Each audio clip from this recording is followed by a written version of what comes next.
Yeah, it will be so great. Yeah, it'll be fun. Here we go. Come on, over here. I'll help you. Yeah, here we go. And we're gonna kind of put the middle of his ear at the line of the blanket. And the reason we do that is because we want this to really support the back of his neck. So we're gonna start by taking this top corner. We're gonna take it from here and bring it to the side of his ribs.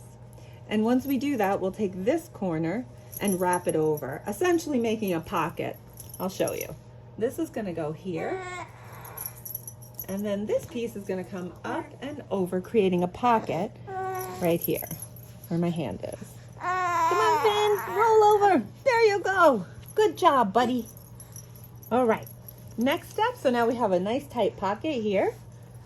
We're gonna bring the bottom of the blanket up and just tuck it over Finn's shoulder. Here we go, right there. Feels good, right, buddy? Excellent. Now we're gonna do the exact same thing we did on this side. We're gonna take this corner and bring it over to his rib on this side, and this one is gonna come around his body, making that same pocket over here. Now roll this way for a minute, and you are good to go, my little friend.